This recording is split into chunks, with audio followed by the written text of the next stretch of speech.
आपके लिए मुझे थोड़ा सा मैं चाहता था कि कुछ ज़्यादा वक्त निकाल पाऊँ और आपसे ठीक तरीके से गुफ्तगू हो पाए। और बहुत बहुत शुक्रिया, आपने अपने इस खूबसूरत इवेंट का हिस्सा मुझे बनाया। और कितनी वर्सलिटी है।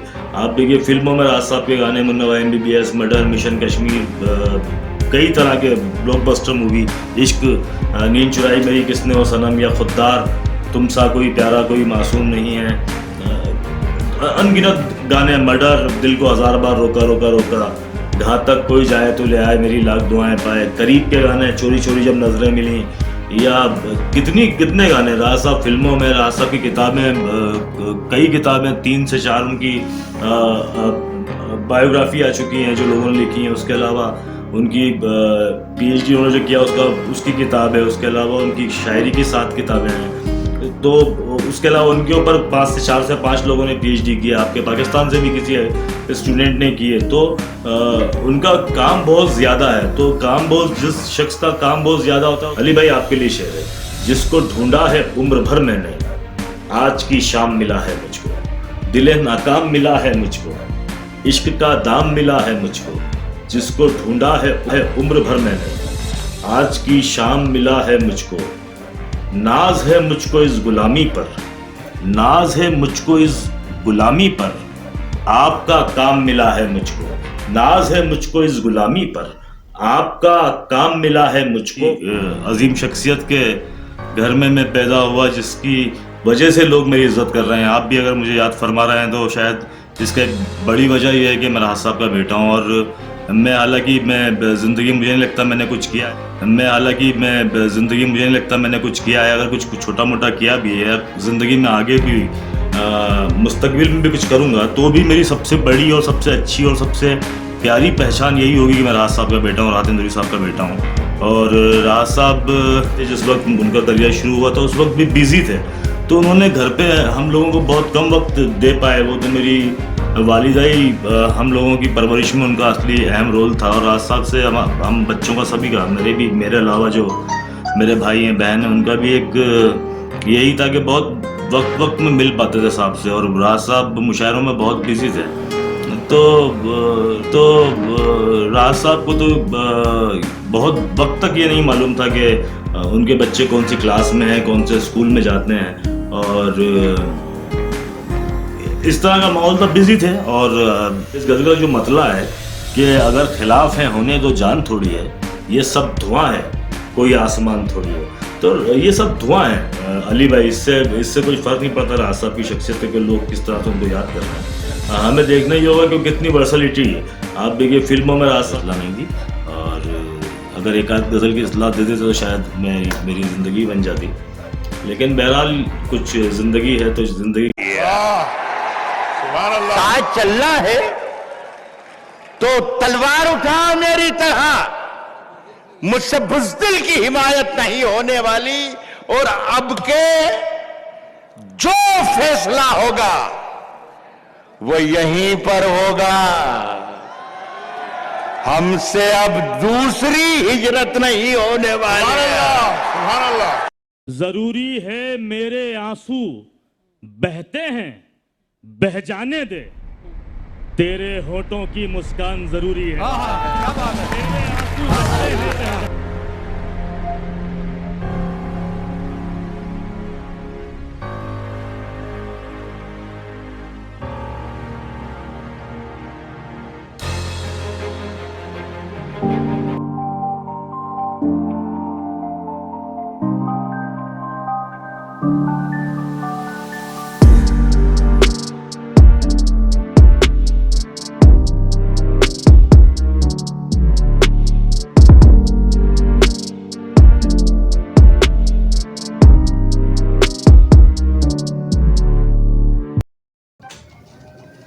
अस्सलाम वालेकुम, सत श्री अकाल, नमस्ते, आदाब, वेलकम, जी आयन। आप देख रहे हैं AHM TV और हम आपकी मुलाकात दुनिया के नाम और सितारों के साथ करवाते रहते हैं। उन सितारों के साथ जिन्होंने मुख्तलिफ शोबों में अपना नाम पैदा किया। सामईन और नाजरीन, बड़े लोग अतिया खुदाबंदी होते हैं और अल्लाह ताला की ख़ास मखलूक होते हैं। अल्लाह ताला एक ही वक्त में इन्हें इतनी खूबियों से नवाज देते हैं जो हर इंसान के नसीब में नहीं होती। आज हम जिस शख्सियत को ट्रिब्यूट पेश करने जा रहे हैं वो शख्सियत है मरूफ आलमी शोहरत याफ्ता शायर राहत अंदौरी साहब। राहत अंदौरी अदब की दुनिया का वो सुर्खेल जो अपने दिल की बात बेबाकी से बिला खौफ व खतर कहने की जुर्रत रखता था। किसी भी मुशायरे के वकार में इजाफे के लिए राहत अंदौरी का इस मुशायरे में होना जरूरी था। राहत अंदौरी कहते हैं, हर शख्सियत में बहुत सी शख्सियात होती हैं। मेरे अंदर भी बहुत सी शख्सियात थी, लेकिन मेरे अंदर के शायर ने अपने होने का ऐलान कर दिया। जिंदगी मोहब्बत है, जिंदगी प्यार है, जिंदगी दोस्ती है, जिंदगी इंसानियत है और यही जिंदगी राहत अंदौरी की शायरी का नूर है। राहत अंदौरी वो शायर जिसकी शायरी पूरी दुनिया में अपना मुनफरिद मुकाम रखती है। इन्हें ये मलका भी हासिल रहा है कि वो एक ही वक्त में दो मुख्तलिफ ममालिक के अवाम के दिल की बात करते थे। उनकी शायरी दोनों तरफ के अवाम के दिल पर असर करती थी। राहत अंदौरी लिखते हैं, अब के जो फैसला होगा वो यहीं पर होगा, हमसे अब दूसरी हिजरत नहीं होने वाली। राहत अंदौरी ने अपनी शायरी के जरिए माशरे के तमाम मुस्बत और मनफी पहलुओं की निशानदही की है। आपकी शायरी उम्मीद की शायरी है, हौसले की शायरी है। लिखते हैं, जाके कोई कह दे शोलों से चंगारी से, फूल इस बार खिले हैं बड़ी तैयारी से। एक और जगह लिखते हैं, मुंतजिर हूं कि सितारों की जरा आंख लगे, चांद को छत पे बुला लूंगा इशारा करके। खूबसूरत जज्बों के हामिल अजीम शायर राहत अंदौरी दुनिया से जाने के बाद भी अपने चाहने वालों की लामहदूद तादाद छोड़ गए। जाते जाते अपने बारे में खुद लिख गए, चिरागों को उछाला जा रहा है, हवा पर रौब डाला जा रहा है, जनाजे पर मेरे लिख देना यारो, मोहब्बत करने वाला जा रहा है। नाज़रीन, आज हमने जिस शख्सियत को अपने प्रोग्राम में मदऊ किया है वो इस अजीम शख्सियत के बेटे सतलज राहत हैं।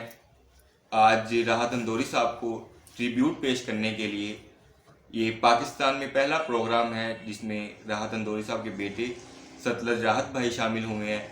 तो सबसे पहले मैं उनको खुशामदीद कहता हूँ, वेलकम करता हूँ कि उन्होंने हमारे प्रोग्राम के लिए टाइम निकाला। आज हम राहत अंदौरी साहब के हवाले से मुख्तलिफ उनकी ज़िंदगी के पहलुओं को डिस्कस करेंगे, उन पर बातचीत करेंगे। सबसे पहले तो सतलज भाई मैं बहुत ज़्यादा शुक्रगुजार हूँ आपका कि आपने अपने कीमती वक्त में से हमारे प्रोग्राम के लिए टाइम निकाला। इसके लिए मैं आपका बहुत ज़्यादा शुक्रगुजार हूँ।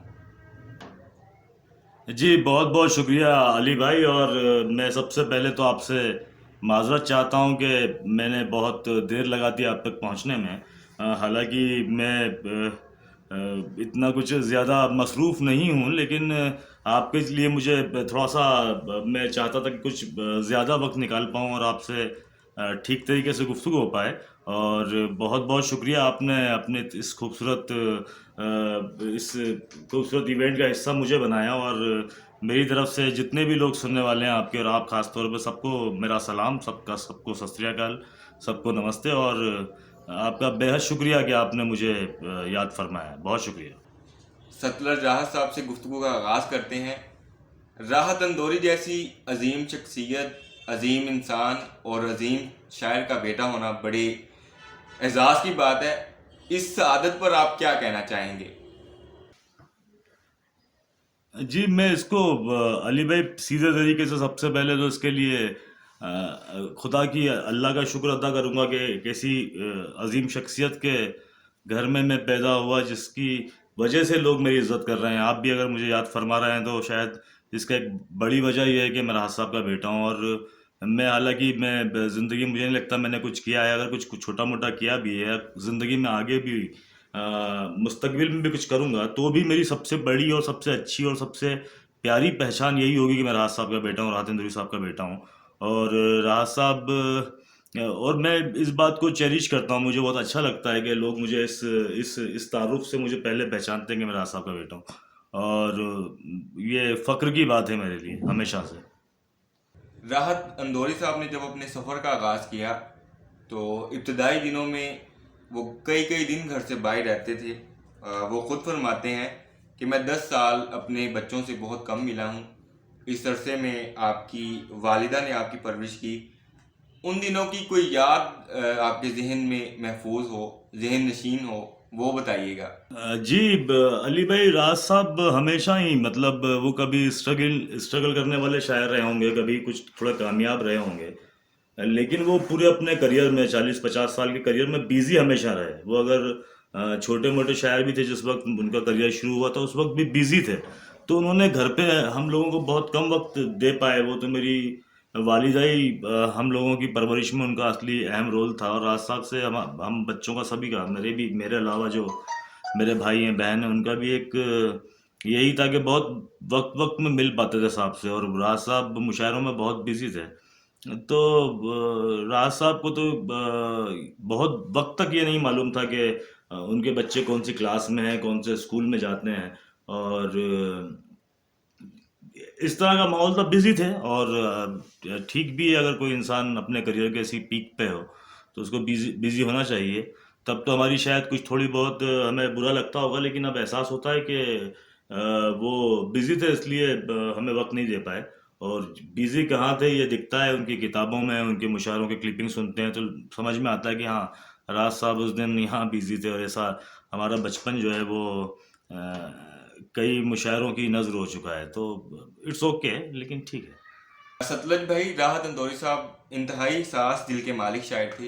वो अपनी शायरी में मशरती बगाड़, मजलूम इंसानियत के साथ रवा रखे जाने वाले सलूक पर खुलकर बातचीत करते थे, जिसका इजहार इशार पढ़ते हुए उनके चेहरे के तासुरात से भी होता था। हमारे नाजरीन जानना चाहेंगे कि आम जिंदगी में राहत अंदौरी साहब का मिजाज कैसा था।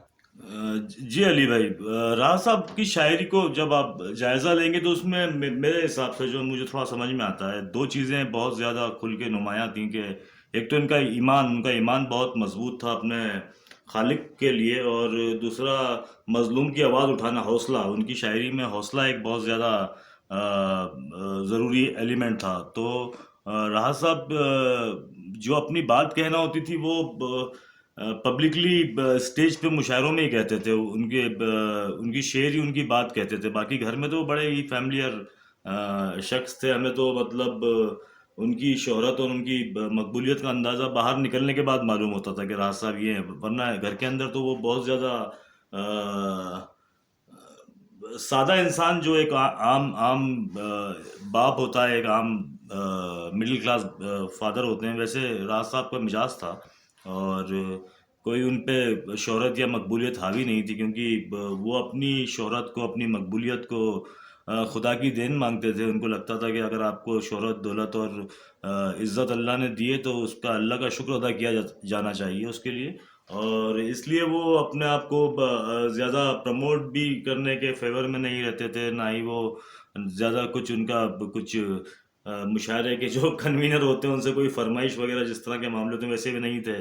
तो वो शायर थे, वो शायर एक वो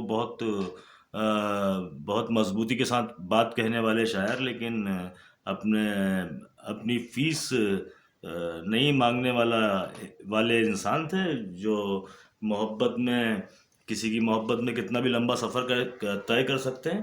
और उनको राज साहब को मुशायरों के स्टेज पे जो लोग सुनते आए, वो अगर उनकी पर्सनल लाइफ को जानेंगे तो उनको लगेगा कि ये दो एक अलग अलग किस्म के लोग हैं। बहरहाल राज साहब एक बहुत, मैं तो उनका बेटा भी हूँ, उनका फ़ैन भी हूँ, और तो शायद मेरा कहना कुछ लोगों को ज़्यादा लगे, लेकिन हाँ, जो उनको जानते हैं वो भी जानते हैं कि राज साहब थे। जी सतलज भाई, अगला मैं सवाल आपसे पूछना चाहूँगा। राहत अंदौरी साहब को शायरी की तमाम इसनाफ पर अबूर हासिल था। कुछ अदबी लोग राहत अंदौरी साहब को इनकलाबी शायर समझते हैं, और कुछ लोग उन्हें गज़ल का शायर समझते हैं, और कुछ लोग उन्हें एक खूबसूरत कविता शायरी लिखने वाला एक शायर समझते हैं। तो इस बारे में आपकी क्या राय है? देखिए अली भाई, राहत साहब का जब करियर शुरू हुआ था उस वक्त कवि सम्मेलन मुशायरे जो होते हैं, हिंदुस्तान की खास तौर पर बात कर रहा हूँ मैं, जो एक बहुत बड़ी आबादी वाला मुल्क है और जहाँ पे बहुत ज़्यादा अलग अलग सोच रखने वाले लोग रहते हैं, बसते हैं, साथ में रहते हैं। तो मुशायरे को राहत साहब ने उन जगहों से पैदा किया उस ज़माने में, 70s में और 80s में, जो मेले ठेलों में इवेंट होते थे हिंदुस्तान के छोटे छोटे गाँव में और छोटी छोटी बस्तियों में। वहाँ पे सालाना जलसा हो रहा है, एक मेला लगा हुआ है, पूरे गांव लोग के लोग आ रहे हैं, आसपास के गांव के लोग आ रहे हैं, जिसमें सभी ज़ुबान के लोग हैं, सभी मज़हब के लोग हैं। तो और उनके मुशायरा जो लोग पढ़ रहे हैं वहाँ पे, जो शायर, उनकी कंपटीशन सीधे सिनेमा से है, क्योंकि उस वक्त इंटरटेनमेंट के नाम पे दूरदर्शन और फिल्में हैं 70s और 80s में। तो उस वक्त मुशायरे को खड़ा करना हिंदुस्तान में बहुत मुश्किल काम था। तो राज साहब और उनके साथ जो उन लोगों ने उस वक्त, जिन्होंने मुशायरे में अहम तरीन रोल अदा किया हिंदुस्तान में, ख़ासतौर पर अनवर जलालपुरी साहब या राहत इंदौरी साहब या हमारे बशीर बद्र साहब, तो उन लोगों ने ऐसी जगहों पे मुशायरा खड़ा किया जहाँ पे हिंदी बेल्ट के लोग थे और जो लोग उर्दू को ज़्यादा समझते नहीं थे, और उनकी जो ज़ुबान थी वो भी दूसरी ज़ुबानें थी उर्दू के अलावा। तो वहाँ पे मुशायरा खड़ा करना और इतनी मजबूती से खड़ा करना वो बहुत मुश्किल काम था। तो उसकी वजह से उर्दू की जगह हिंदुस्तानी ज़ुबान का इस्तेमाल ज़्यादा किया गया राज साहब ने। तो उनकी जो शायरी की वैकेबलरी थी वो इंडियन और हिंदुस्तानी जो समाज की ज़ुबान है वो ज़ुबान थी। तो इसलिए लोगों ने उनको बहुत जल्दी अप्रिशिएट किया, और फिर वो 70, 80, 90, 2000, 2010, 2020, जब तक उनका इंतकाल नहीं हुआ तब तक वो एक पीक पे रहे, उरूज पे रहे। उनका एक वकार, उनका एक मेयार कायम रहा है, क्योंकि वो मुशायरे में सबसे बहुत ज़्यादा मकबूल तरीन शायर थे पूरे करियर में। उन्होंने जब से वो मुशायरे में आए और छाए, उसके बाद जब तक उनका इंतकाल हुआ, जब तक वो पर्दा कर गए, जब तक वो उरूज पे रहे मुशायरों के। तो राज साहब का ये मामला था। तो कई राय हैं राज साहब के। कुछ शेर NRC CAA के प्रोटेस्ट में यूज़ होते हैं। सभी का खून है शामिल यहाँ की मिट्टी में, किसी के बाप का हिंदुस्तान थोड़ी है, या जो आज साहिब मसनद हैं कल नहीं होंगे, किराएदार हैं ज़्याती मकान थोड़ी है, या यहाँ के नौजवान अगर हिंदुस्तान का या दुनिया का देखते हैं तो बुलाती है मगर जाने का नहीं, या उनके शेर इस तरह से मकबूल तरीन है। तो उसकी वजह भी ये है कि उनकी शायरी में हिंदुस्तानियत भी है और यहाँ की ज़ुबान भी, और एक आम आदमी की ज़ुबान है, और मज़लूम की आवाज़ है। सबसे बड़ी बात, मज़लूम जब समझता है, जो मज़लूम कोई कौम नहीं है, मज़लूम एक इंसान है जो किसी भी कौम का हो सकता है। तो मज़लूम अपना शेर समझता राहत साहब के शेर को। तो उसमें वो शेर कम्युनल भी नहीं है, वो एक बहुत बहुत ज़्यादा पेट्रियोटिक शेर हैं उनके, जिसमें हिंदुस्तान के आम इंसान की आवाज़ है। अब उसको अलग अलग तरह से लोग इंटरप्रिएट करते हैं। कुछ लोग उनकी शायरी को एक नया रंग दे के अपना पॉलिटिकल कुछ टारगेट अचीव करने की कोशिश करते हैं। तो उससे मुझे फ़र्क नहीं पड़ता है। राज साहब का शेर है कि सभी का खून है शामिल यहाँ की मिट्टी में, किसी के बाप का हिंदुस्तान थोड़ी है। इस गज़ल का जो मतला है कि अगर खिलाफ है होने दो जान थोड़ी है, ये सब धुआं है कोई आसमान थोड़ी है। तो ये सब धुआं है अली भाई। इससे कोई फ़र्क नहीं पड़ता राज साहब की शख्सियत से, कि लोग किस तरह से उनको याद कर रहे हैं। हमें देखना ही होगा कि कितनी वर्सलिटी है। आप देखिए फिल्मों में राज साहब के गाने, मुन्ना भाई MBBS, मर्डर, मिशन कश्मीर, कई तरह के ब्लॉकबस्टर मूवी, इश्क, नींद चुराई मेरी किसने ओ सनम, या खुददार, तुम सा कोई प्यारा कोई मासूम नहीं है, अनगिनत गाने, मर्डर, दिल को 1000 बार रोका रोका रोका, घातक कोई जाए तो ले आए, मेरी लाख दुआएं पाए, करीब के गाने, चोरी चोरी जब नजरें मिली, या कितने गाने राज साहब फिल्मों में। राज साहब की किताबें, कई किताबें, 3 से 4 उनकी बायोग्राफी आ चुकी हैं जो लोगों ने लिखी हैं। उसके अलावा उनकी PhD उन्होंने जो किया उसकी किताब है। उसके अलावा उनकी शायरी की 7 किताबें हैं। तो उसके अलावा उनके ऊपर 4 से 5 लोगों ने PhD किया। आपके पाकिस्तान से भी किसी स्टूडेंट ने किए। तो उनका काम बहुत ज़्यादा है। तो जिस शख्स का काम बहुत ज़्यादा होता है उसके बारे में लोगों की राय भी बहुत ज़्यादा और मुख्तलिफ होती हैं। तो राज साहब को लोग अपने अपने हिसाब से हमेशा ही डिफ़ाइन करते रहेंगे, और हमें सब जो बोल रहा है उन सबका इस्तकबाल है, और अल्लाह उनको और सलाहियत दे कि वो राज साहब के और पहलू हमारे सामने लाएँ। और बस यही कहना चाहूँगा इस सवाल के जवाब में। सतलज भाई, राहत इंदौरी साहब बेबाक शायर थे।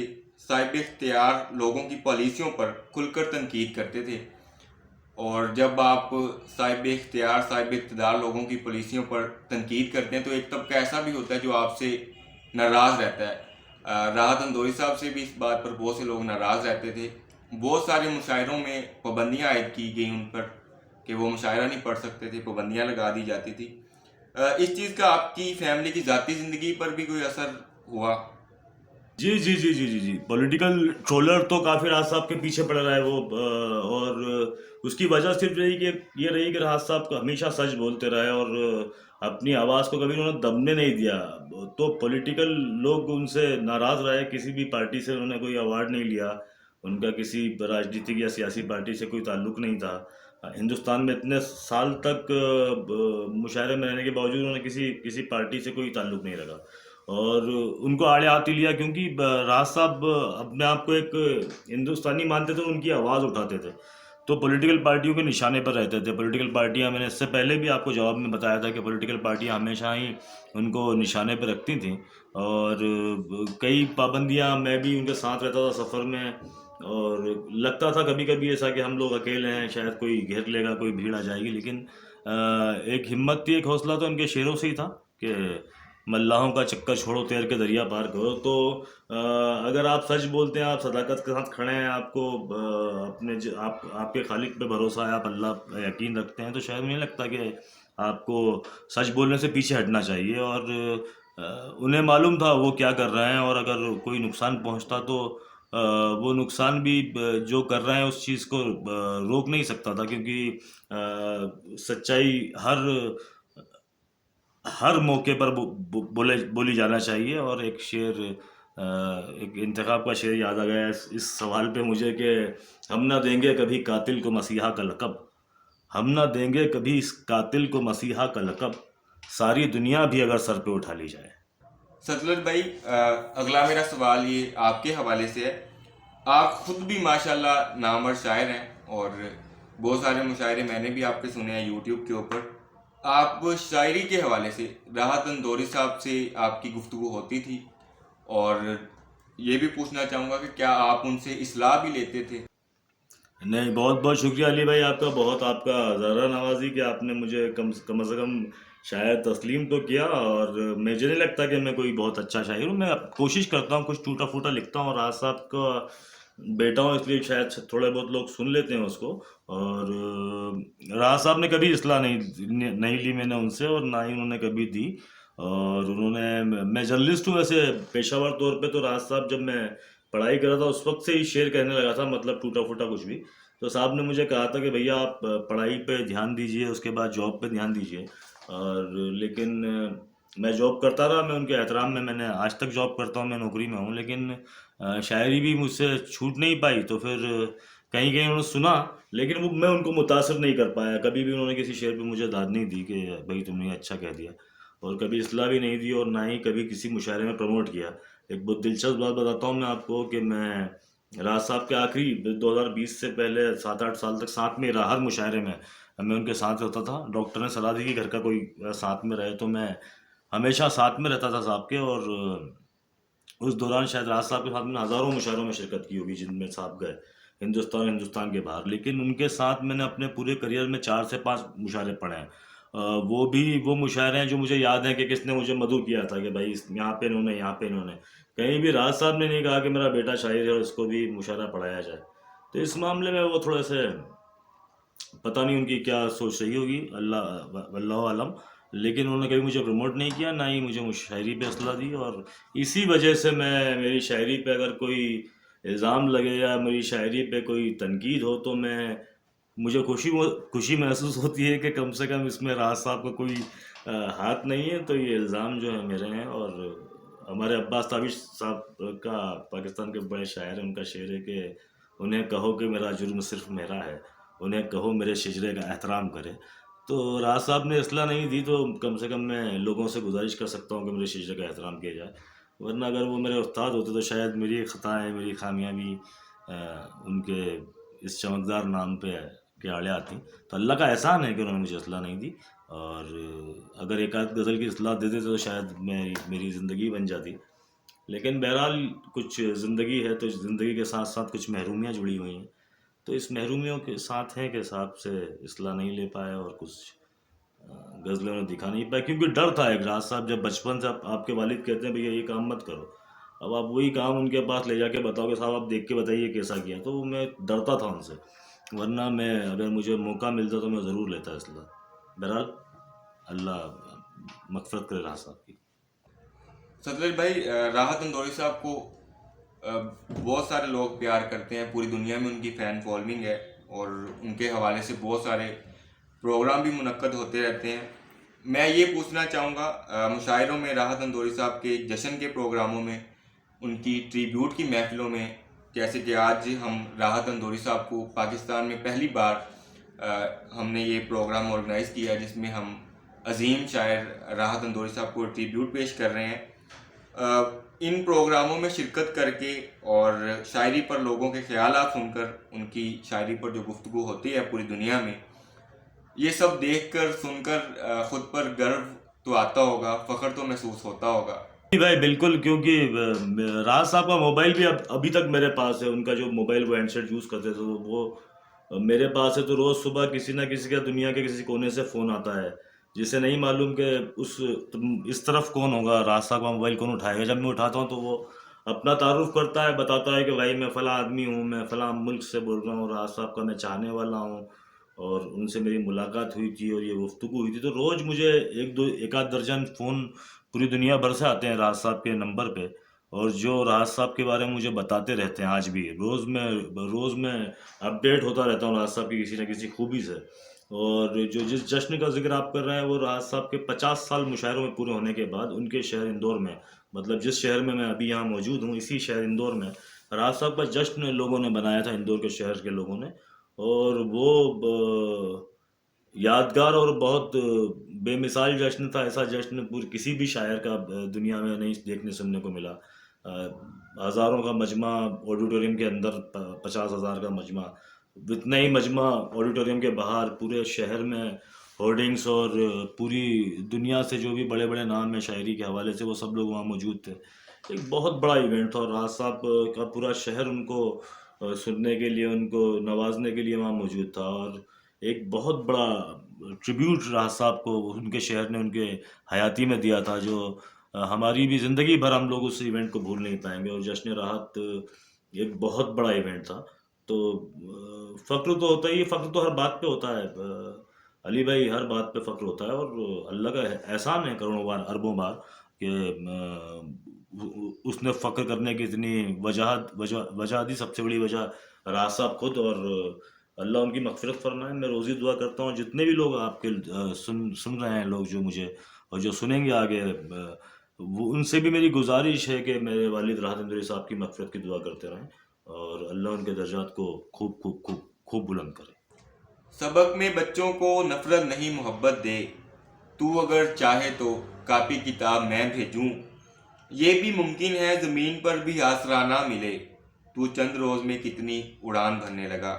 आपके ये इशार सुनकर अंदाज़ा होता है कि आपकी शायरी में राहत इंदौरी साहब की शायरी की झलक नज़र आती है, जो यकीनन आपकी मेहनत और फ़न महारत का मुंह बोलता सबूत है। अपनी शायरी की किताबों के हवाले से कुछ बताएं ताकि आपके चाहने वाले आपके कलाम से मुस्तफ़ीद हो सकें। जी जी, बहुत शुक्रिया। मैं एक बात मेरे दिल की ये बताना चाहता हूँ कि राहत इंदौरी का आवाज़ का नाम है, आवाज़ें कभी ख़त्म नहीं होती। राज साहब फिज़िकली हमारे साथ नहीं है, लेकिन उनकी शायरी, उनके विजुअल बहुत ज़्यादा यूट्यूब पे और इंस्टाग्राम पे और सब जगह सोशल प्लेटफॉर्म पे रोज़ दिखाई देते हैं। हज़ारों लोग उनको शेयर कर रहे हैं। तो राज साहब की ये भी रहनुमाई हमें मिलती रहेगी। और मैं राज साहब का बेटा हूँ, इसलिए मुझे ये बेनिफिट नहीं मिल सकता कि मैं उनका वारिस हो गया। उनका वारिस वो हर इंसान है जो उनको पढ़ता है, उनको देखता है, उनको सुनता है और लगातार उनसे सीख रहा है। मैं भी सीख रहा हूँ और मुझे लगता है कि मुझसे ज़्यादा बड़े वारिस जो हैं वो सामने आएंगे राज साहब के, जो मुझसे ज़्यादा उनसे सीखे होंगे। और मैं भी कोशिश करता हूँ, मेरे मेरे वालिद हैं तो मेरी भी कोशिश है कि मैं, और जहाँ तक असर की बात है तो पूरी पीढ़ी पे, पूरी नस्ल पे, 3 नस्लों को राज साहब ने प्रभावित किया। 3 नस्लों पर राज साहब असरअंदाज रहे। तो उसमें एक नस्ल मेरी भी है। तो मेरे जैसे कई शायर हैं जो राज साहब को अपना आइडियल मानते हैं और उनके जैसी शायरी करना चाहते हैं, उनके जैसा बनना चाहते हैं, तो मैं भी उनमें शामिल हूँ। तो अल्लाह अल्लाह अलम अल्लाह कहाँ तक पहुँचा दे। और मुझे तो उनका बेटे होने पे ही बहुत फ़क्र है। मुझे लगता है कि मैं अब कुछ ना करूँ ना कुछ बनूँ तो भी मेरे लिए काफ़ी है कि मैं राज साहब का बेटा हूँ, और बस उनके नक्शे कदम पे उनके पैरों की धूल बन के कुछ सफ़र गुजर जाए, तो बस यही कोशिश है। कोई ज़्यादा ख्वाहिश नहीं है मेरी, क्योंकि मैंने राज साहब के साथ ही इतना सफ़र किया, राज साहब ने मुझे इतना कुछ दिखा दिया, घुमा दिया कि इतनी ज़्यादा कुछ दुनिया की चमक धमक मुझे अब प्रभावित नहीं करती। मुझे कोई चीज़ अपनी तरफ नहीं खींचती। तो अच्छा है, मैं अपने अपने मेरे राज साहब की वजह से मेरे दिल में कोई ख्वाहिश बची नहीं है। उन्होंने, मुझे लगता है कि सब कुछ मुझे अल्लाह के हुक्म से अता करवा दिया। तो बहुत बहुत शुक्रिया, आपने आपने तारीफ़ की, इसका बहुत बहुत शुक्रिया। और आप जैसे लोग जब हौसला देते हैं तो लगता है कि ठीक है, करते रहना चाहिए कुछ ना कुछ। और बहुत शुक्रिया अली भाई, आपने इतनी मोहब्बत दी, थैंक यू। सतलज भाई, पाकिस्तान में राहत अंदौरी साहब को प्यार करने वाले उनके फैंस की तादाद लाखों में मौजूद हैं। बहुत सारे लोग आपको भी सुनते हैं, जानते हैं पाकिस्तान में। तो आखिर में मैं पूछना चाहूँगा, जो आपके और राहत अंदौरी साहब के पाकिस्तान में फैंस हैं, उनको आप अपना पैगाम क्या देना चाहेंगे?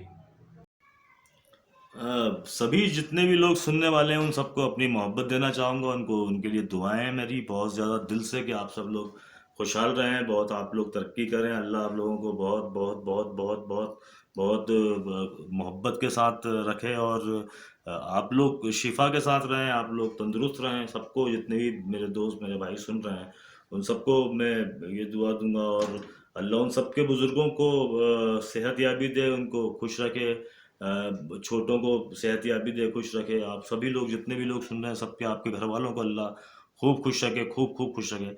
और मैं जितने भी लोग हैं उन सबको कुछ कहना है तो दो से तीन बातें कहना चाहूँगा। कि पहली बात तो ये है कि सभी लोग, जितने भी लोग सुन रहे हैं, अपने वालिदैन का खूब खूब खूब खूब ख्याल रखें, खूब खूब उनका एहतराम करें, उनके साथ वक्त गुजारने की कोशिश करें, क्योंकि वही हमारे असली हमारे जिन्हें कहते हैं हकदार हैं। हम उनको उनका हक दिया जाना चाहिए। उन्होंने आपको, आपकी परवरिश में इतना वक्त गुजारा, उनको, आपको उनकी ज़ईफ़ी में, उनके बुढ़ापे में उनका सपोर्ट करना चाहिए, उनका साथ देना चाहिए, उनके साथ रहना चाहिए, कोशिश करना चाहिए कि वो खुश रहें। उनको खुश रखने की कोशिश ही आपका पहला मकसद होना चाहिए ज़िंदगी का, कि अपने वालिदैन को, अपने घर वालों को खुश रखें। और दूसरा, मैं, जो लोग लिखते पढ़ते हैं, मैं भी एक तालिब इल्म हूँ, मैं इस लायक नहीं समझता अपने आप को कि कोई राय दूँ, लेकिन ये कहना चाहूँगा कि ज़्यादा से ज़्यादा पढ़ें। जितना ज़्यादा आप पढ़ेंगे उतना आपको बेहतर आप लिख पाएंगे। तो अच्छे अच्छे शायरों को पढ़िए, हर तरह का लिटरेचर पढ़िए, सब लोगों को पढ़िए, मोहब्बत की बातें पढ़िए, और यही बस, ये दोनों चीज़ें। और बाकी बहुत बहुत शुक्रिया अली भाई, आपने इतनी अच्छी गुफ्तगू की। और एक बार फिर आपसे माजरत कि आपने मुझे काफ़ी बार कहा, लेकिन मैं पता नहीं क्यों आपका हिस्सा बनने में मुझे इतनी देर लगी, लेकिन उसके लिए बहुत माजरत, दिल से मैं माफ़ी चाहता हूँ। और अल्लाह आपको भी बहुत खुश रखे, और इंशाल्लाह ज़िंदगी रही, अल्लाह ने ज़िंदगी दी तो फिर मुलाकात होगी। और जाते जाते एक गज़ल के 2-3 शेर के, दिले नाकाम मिला है मुझको, दिले नाकाम मिला है मुझको, इश्क का दाम मिला है मुझको, दिले नाकाम मिला है मुझको, इश्क का दाम मिला है मुझको, जिसको ढूंढा है उम्र भर मैंने। अली भाई आपके लिए शेर है। जिसको ढूंढा है उम्र भर मैंने, आज की शाम मिला है मुझको, दिले नाकाम मिला है मुझको, इश्क का दाम मिला है मुझको, जिसको ढूंढा है उम्र भर मैंने, आज की शाम मिला है मुझको। नाज है मुझको इस गुलामी पर, नाज है मुझको इस गुलामी पर, आपका काम मिला है मुझको। नाज है मुझको इस गुलामी पर, आपका काम मिला है मुझको। फक्र है मुझको मेरे होने पर, फक्र है मुझको मेरे होने पर, आपका नाम मिला है मुझको।